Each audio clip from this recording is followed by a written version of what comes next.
Welcome back. I'm Harmony Ziba, and today we're diving into one of the most challenging aspects of spiritual growth, that excruciating gap between what you want and when you want it, versus when the universe actually delivers.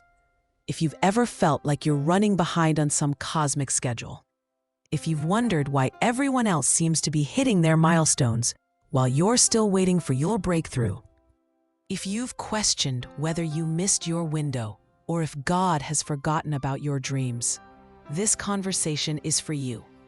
For the next 15 minutes, we're going to explore why divine timing often feels like divine torture and how to find peace in the space between your plans and the universe's agenda. Let me start with something raw and real. Right now, someone listening to this is convinced they've missed their chance. They're watching colleagues publish books, launch platforms, build the audiences they dream of having. They're feeling like they're starting too late, watching people half their age accomplish what they think they should have done decades earlier. Maybe that someone is you. Maybe you're sitting in your car after another networking event where everyone seemed to be celebrating some milestone you haven't reached. The comparison feels crushing. You feel like you're watching life through a window, always on the outside of success, always running to catch up to a train that has already left the station. Maybe you know this feeling intimately. Maybe you're 35 and still single while your friends are posting their second babies. Maybe you're 50 and finally ready to change careers while wondering if it's too late. Maybe you've been working toward the same goal for 5 years while watching others accomplish it in 5 months. Here's a truth that can shift everything when you're in those moments. You're not behind. You're not late. You're not forgotten. You're being prepared. Every delay is actually divine protection. Every closed door is redirecting you towards something better. Every not yet is a not until you're ready from an intelligence far wiser than your impatient ego. But when you're in that space, you can't see it. When you're drowning in comparison and doubt, divine timing feels like divine cruelty, which is exactly why we need to talk about this. Our brains are not designed for the modern world. They're ancient survival mechanisms trying to navigate a reality that didn't exist when our neural pathways were being formed. And one of the most destructive tricks our brains play on us is this. They interpret other people's timelines as threats to our own survival. When you see someone succeed at something you want, your primitive brain doesn't think good for them. It thinks danger. Resources are running out. I'm falling behind. I might not survive. This is why scrolling through social media can feel like being punched in the stomach. Your nervous system is literally responding to someone else's promotion announcement, the same way it would respond to seeing a predator. The threat isn't real, but your body doesn't know that.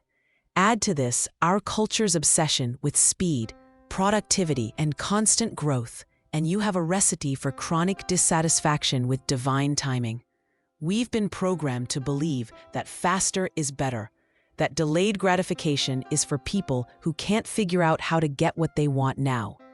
But what if everything you've been taught about timing is wrong? What if the universe operates on a completely different clock than the one society has handed you?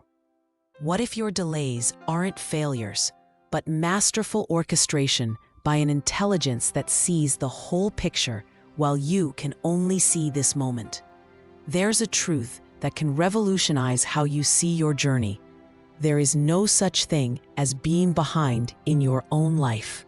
There is only being exactly where you are when you are, for reasons that serve your highest good, even when you can't see those reasons yet. Every person who has ever lived has had a completely unique curriculum designed specifically for their soul's growth. Your timeline isn't delayed, it's customized. Your pace isn't wrong, it's perfect for what you're here to learn and contribute. A woman who gets married at 22 and the woman who finds love at 52 are both on time for their lives. The entrepreneur who builds a business at 25 and the one who starts at 60 are both following their perfect timing. The artist who gets discovered immediately and the one who creates in obscurity for decades before recognition comes are both living their ideal trajectory. Right now, I want you to pause with me and get honest about your behind stories.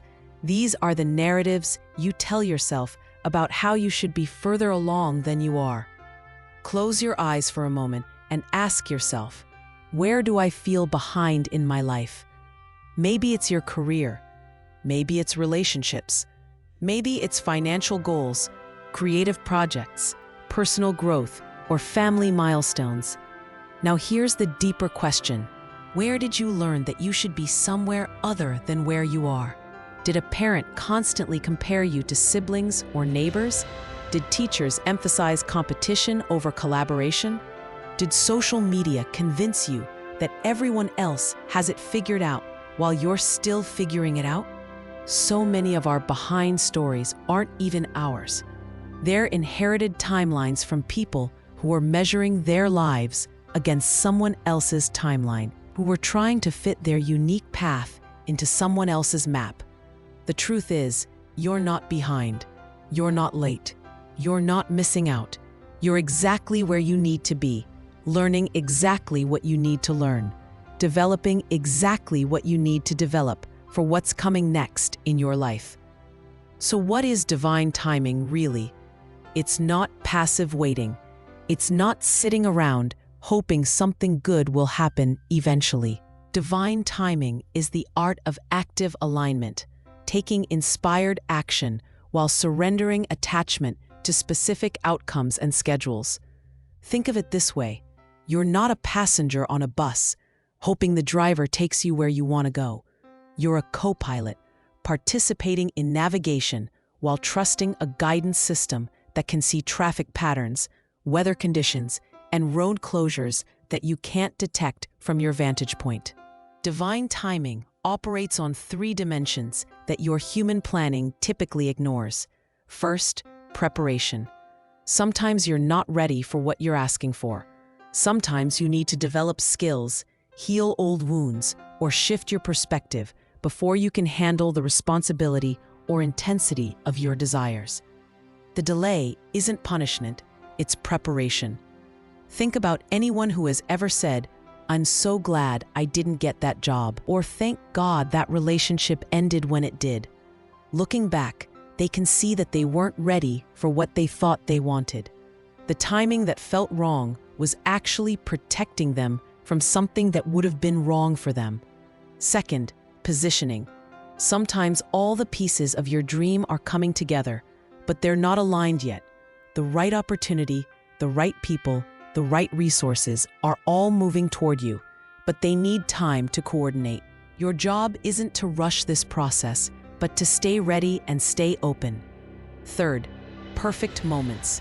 Sometimes timing is about external factors completely beyond your control.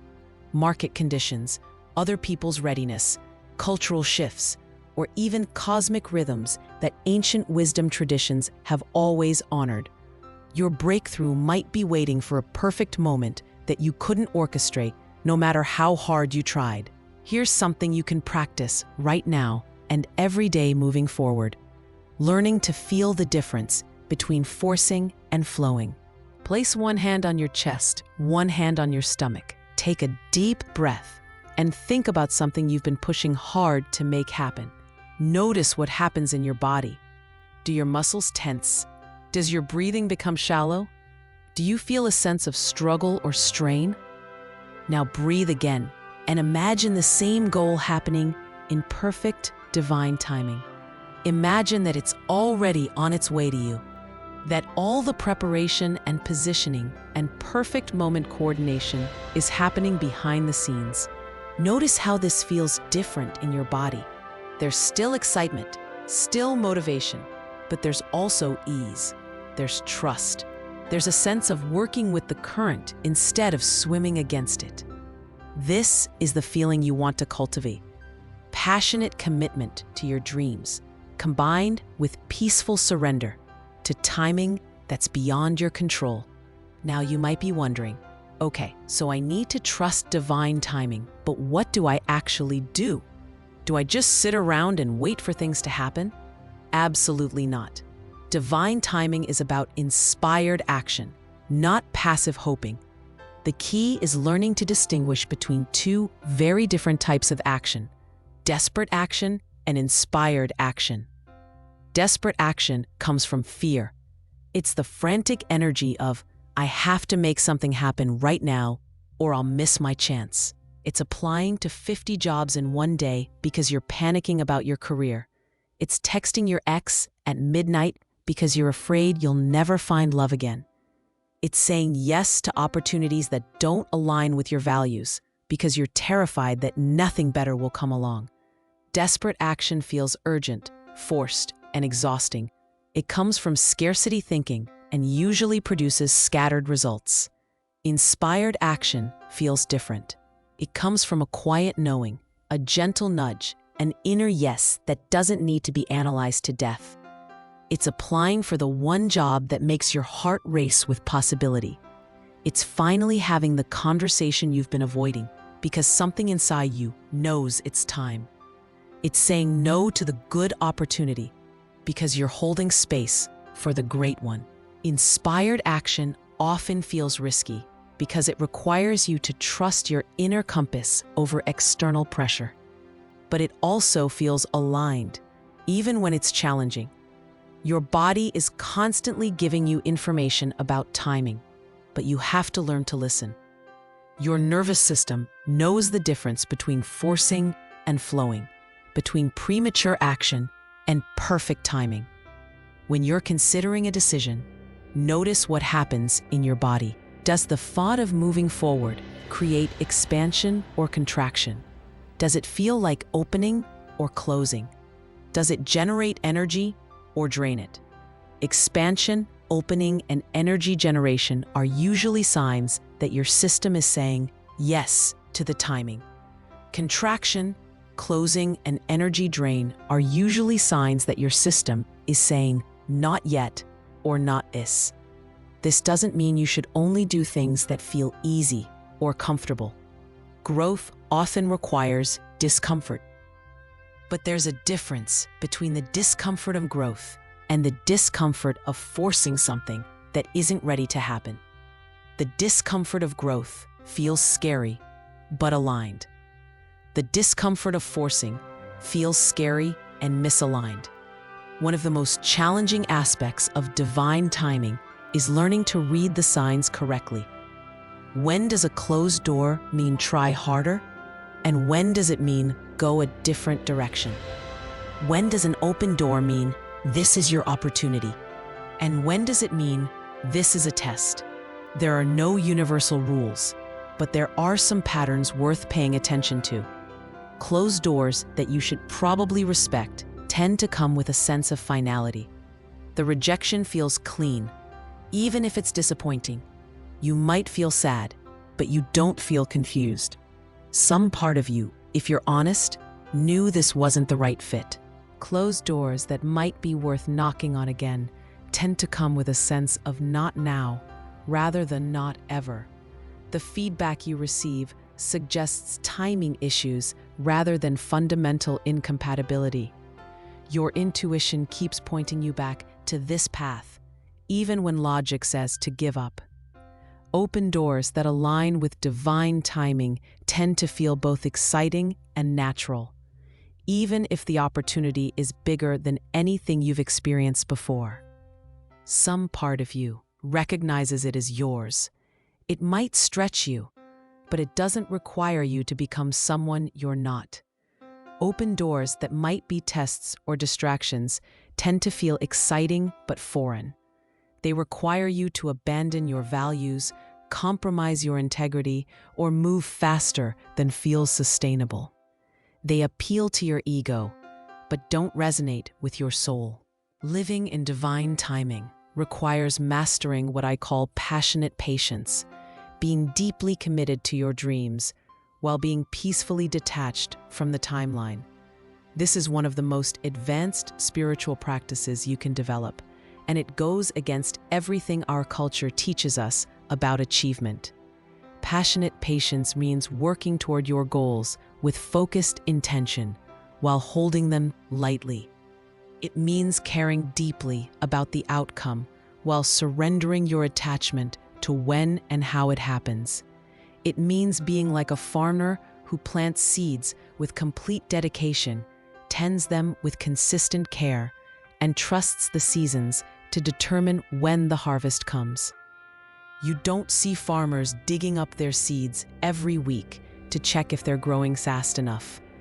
They don't try to force corn to grow in winter or strawberries to ripen in snow. They work with natural rhythms and trust the process. Your dreams have seasons too. There are times for planting, times for watering, times for waiting, and times for harvesting. Learning to recognize which season you're in is crucial for maintaining your sanity and your effectiveness. So how do you cultivate this trust in divine timing on a practical level? How do you stay aligned when everything around you is pressuring you to rush? First, develop a daily practice of checking in with your inner compass. This doesn't have to be complicated. It can be as simple as taking 3 deep breaths before making any significant decision and asking yourself, does this feel like the right timing? Second, create space for stillness in your life. Divine guidance often comes in whispers, not shouts. If your life is constantly filled with noise and activity, you might miss the subtle signals that could redirect your entire path. Third, practice gratitude for where you are right now, even if it's not where you want to be. Gratitude doesn't mean settling or giving up on your dreams. It means appreciating what this moment is teaching you and trusting that it's preparing you for what's next. Fourth, surround yourself with people who understand divine timing. If everyone in your circle is constantly pushing you to move faster, achieve more, and compare yourself to others, it becomes nearly impossible to trust a slower, more organic pace. This might sound counterintuitive, but some of the greatest gifts in life come disguised as delays. The job you didn't get led you to the career that actually fulfills you. The relationship that ended made space for the love of your life. The business that failed taught you what you needed to know to build the one that succeeds. The book that took 10 years to write instead of 2 is deeper and more authentic because of those 8 extra years of living and learning. The child who came later in life is cherished differently than they would have been if they had arrived when you first wanted them. The promotion you're still waiting for might be delayed because you're being prepared for something bigger than what you originally asked for. This doesn't mean every delay is a gift or that you should be grateful for every disappointment. It means that divine timing often includes detours that don't make sense until you're looking back from a place of greater understanding. As we wrap up our time together today, I want to leave you with this truth. Learning to trust divine timing doesn't mean becoming passive or giving up your agency. It means becoming more skillful in how you use your energy and attention. It means learning to work with life instead of against it, to dance with uncertainty instead of fighting it, to find peace in the space between desire and fulfillment. Tomorrow, when you wake up and feel that familiar anxiety about your timeline, when you catch yourself comparing your chapter 1 to someone else's chapter 20, when you wonder if you've missed your chance, remember this conversation. Remember that you're not behind, you're not late, you're not forgotten. You're exactly where you need to be, learning exactly what you need to learn, becoming exactly who you need to become for what's coming next in your life. And what's coming next is going to be worth the wait. Trust the process, trust the timing, trust that the same intelligence that coordinates the migration of birds and the blooming of flowers is also coordinating the details of your life in ways that exceed your ability to plan or control. Your breakthrough is coming. Your moment is approaching. Your time is being perfectly orchestrated by a love that sees the whole picture, while you can only see this moment. Be patient with the process. Be kind to yourself in the waiting. Be open to timing that's better than anything you could have orchestrated on your own. If this message resonated with you, subscribe for more conversations about living with spiritual wisdom in a practical world.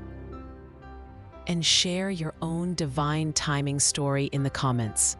Your experience might be exactly what someone else needs to hear right now. May you find peace in the waiting, purpose in the preparation, and trust in the perfect timing of your beautiful, unique, irreplaceable life.